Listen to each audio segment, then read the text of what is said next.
مولاي صل وسلم دائما أبدا على حبيبك خير الخلق كلهم. Assalamualaikum warahmatullahi wabarakatuh. Alhamdulillah rabbil alamin wa bihi nasta'in ala umuri dunya waddin. Wassalatu wassalamu ala asyrafil anbiya'i wal mursalin.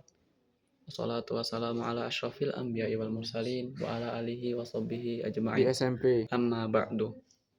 Perkenalkan, nama saya Legis Royan Al-Ghifari dengan NIM 24531083. Baiklah, di sini saya akan melengkapi tugas materi dan pembelajaran PAI diampu oleh dosen pengampu kita, Ummi Karliana, yang mengangkat tema larangan kekerasan dalam Islam. Dalam tafsir fikih Al-Ashar, Allah berfirman dalam surah Al-Imran ayat ke-159 yang berbunyi, A'udzubillahi minasyaitonirrajim, Bismillahirrahmanirrahim. Fabima rahmatan minallahi linta lahum, walau kunta fazzan ghalizal qalbi, lanfaddu min hawlik, fa'fu anhum wastaghfir lahum washawirhum fil amri. Fa idza azamta fatawakkal 'ala Allah, innallaha yuhibbul mutawakkilin. Yang artinya, maka berkat Allah engkau Muhammad berlaku lemah lembut terhadap mereka. Sekiranya engkau bersikap keras dan berhati kasar, tentulah mereka menjauhkan diri dari sekitarmu. Karena itu, maafkanlah mereka dan mohonkanlah ampunan untuk mereka dan bermusyawarahlah dengan mereka dalam urusan itu. Kemudian, apabila engkau telah membulatkan tekad, maka bertawakallah kepada Allah. Sungguh Allah mencintai orang-orang yang bertawakal. Ayat ini turun berkenaan dengan peristiwa perang Uhud yang dimana pasukan para pemanah mengingkari janji Rasulullah SAW. Ketika perang sudah terjadi, pasukan kaum musyrik berjumlah 3.000 orang melawan kaum muslimin yang awalnya berjumlah 1.000 orang. Tetapi ada pasukan yang memboikot yang dipimpin oleh Abdullah bin Ubay yang berjumlah 300 orang. Jadi pasukan kaum muslimin berjumlah 700 orang melawan pasukan kaum musyrikin yang berjumlah 3.000 orang atau lebih. Rasulullah SAW berpesan kepada para pemanah, janganlah kamu turun saat terjadi peperangan pada saat perang Uhud.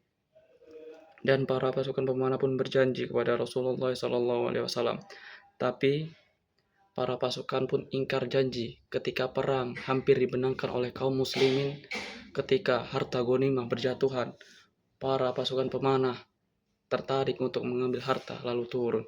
Disitulah pasukan musyrikin yang dipimpin Khalid bin Walid memanfaatkan kelemahan kaum muslimin. Ketika para pasukan pemanah turun, dia mengitari Jabal Uhud dan menyerang pasukan muslimin dari belakang. Disitulah ayat ini diturunkan berkenaan dengan itu. Sebagaimana dalam tarikh disebut, kekalahan kaum muslim terhadap kaum kafir adalah karena mereka tidak menaati Rasulullah SAW dan mereka meninggalkan posisi mereka hanya ingin menjarah harta yang ditinggalkan oleh kaum kafir. Pimpinan Jenderal Khalid bin Walid. Poin penting yang terdapat dalam surat Al-Imran ayat 159 tentang larangan kekerasan dalam Islam. Surat Al-Imran ayat 159 sebagai landasan utama bahwasanya dalam Islam secara tegas menolak kekerasan dan mengedepankan pendekatan kasih sayang. Ayat ini mengajarkan bahwa sikap kasar dan kekerasan akan membuat orang menjauh dari kita, serta memerintahkan menyelesaikan masalah melalui musyawarah, memaafkan, dan sikap lemah lembut.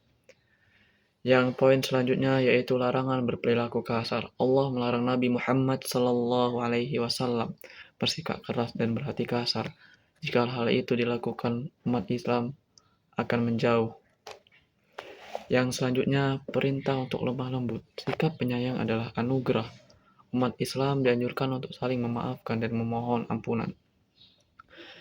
Poin pokok yang selanjutnya yaitu mengutamakan musyawarah. Segala persoalan penting harus diselesaikan melalui musyawarah mufakat guna mencapai keputusan bersama yang terbaik. Yang terakhir yaitu bertawakal. Setelah musyawarah mencapai kesepakatan dan rencana telah diputuskan, umat Islam wajib berserah diri, bertawakal kepada Allah Subhanahu wa taala. Berkenaan dengan peristiwa perang Uhud, kita diperintahkan untuk selalu bersabar, saling memaafkan, saling menepati janji, dan jangan mengingkari janji. Karena orang-orang yang mengingkari janji, orang-orang munafik, dan orang-orang tersebut akan dibalas oleh Allah Subhanahu wa taala di nerakanya Allah Subhanahu wa taala. Mungkin itu saja yang dapat saya sampaikan, lebih dan kurangnya saya mohon maaf, kepada Allah saya mohon ampun. Saya akhiri, wabillahi taufiq walhidayah, waridha walinaya, wassalamualaikum warahmatullahi wabarakatuh.